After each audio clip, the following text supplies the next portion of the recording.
Right, traders, welcome back to Liquid Effects YouTube channel. Here we have a requested video of something that people would like me to do a bit more often, right? Just reading comments and stuff that people are after.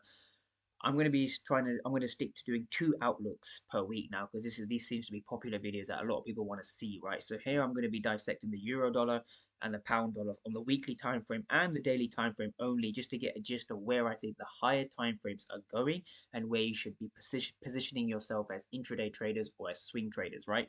So here we start with the euro dollar on the weekly time frame. I just want to recommend that if you haven't checked out Sunday's video or the weekend's video on the outlooks for this week, I recommend checking those out as well, just to make sure you're up to grips with everything. But as it stands right now on the weekly time frame, again, not much has changed as you'd expect. We have a draw of liquidity up here because this high over here is currently weak. It only pushed down to this sort of level over here. It hadn't made a new low because remember the low is all the way down here. And so because of that, what do I expect from the higher time frames? Well, it's quite simple. We have a draw of liquidity over here, DOL, draw of liquidity, sorry, just over here because we have a weak high over here. We have a weak high over here, and we have a fair value gap over here, which marks out our POI. So we have a POI over here that left an inefficiency or a fair value gap, right? So the euro dollar time frame, the weekly time frame, gives us a very, very clear picture of where I expect price to go. I expect price to go all the way up here. Now, I don't expect price to move in a straight line. I do expect price to do something like this, but ultimately the goal, the anticipation is for higher prices because of the reasons you see on your screen, right? We have liquidity to target and we have fair value gaps to target, therefore giving us a bullish overall bias, right? The daily time frame paints a very similar picture. So if we go down to the daily time frame, what we had over here is that we did have a shift of structure to the downside. So this arrow over here did give us a very clear break of structure, or a BOS for short. And since then, what's happened is price has come into the discount, reacted off a POI, something that left a fair value gap, and is now since headed higher. Now, as it stands, we have another drawn liquidity over here because this high over here that I've labeled in yellow hasn't actually made a new low because the low is all the way down here, right? So as it stands, this is a weak high. This red line here represents a weak high that hasn't currently fulfilled its role. Therefore, it's weak and it becomes a draw on liquidity, right? Draw of liquidity or draw on liquidity just over here in price. So I expect price to do something like this. So this is my overall outlooks of euro dollar on the higher time frames. So bringing you back to the weekly time frame just for 1 second, right? So we see the weekly candle over here, the last candle that's forming over here. We see it expanding now to the upside. We see a nice bullish candle. So I do expect the rest of this week to end bullishly, right?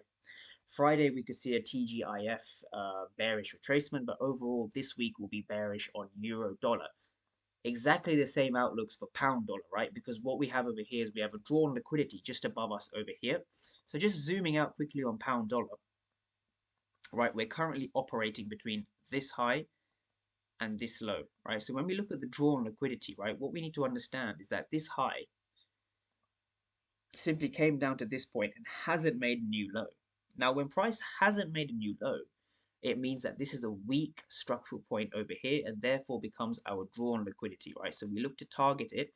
And where do we target? We look to target areas of inefficiency, right? So what we see over here is we see a very clear fair value gap over here, very clear inefficiency just over here. FVG, or fair value gap, represents where we want to be buying up into, right? Because we have a drawn liquidity over here, my overall anticipation for price is to do something like this.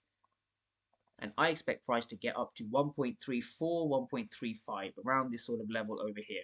Okay, going down one more time frame to the daily time frame, or the daily chart. The daily chart paints a very similar picture to that of the weekly.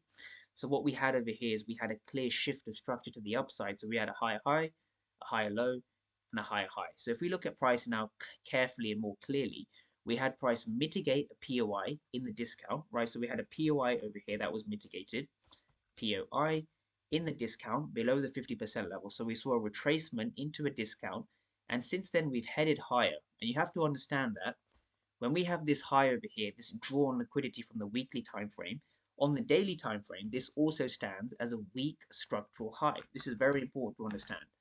A weak structural high is something that doesn't produce a new low, and therefore a weak high is a pool of liquidity in the market. And this is the reason why we have a bullish outlook on GBP USD, because we have liquidity pools and fair value gaps above us to target, right? So my overall anticipation for price is to get up to this level over here, at least up to the 1.31 level, 1.315 level as a minimum, going into April and May of this year. So if you like this video, give it a like and thumbs up. Remember, we're offering free one-to-one sessions at Liquid FX. So if that's something you're interested in, please drop me a message on Twitter or Instagram. I will be more than happy to get back to each and every one of you.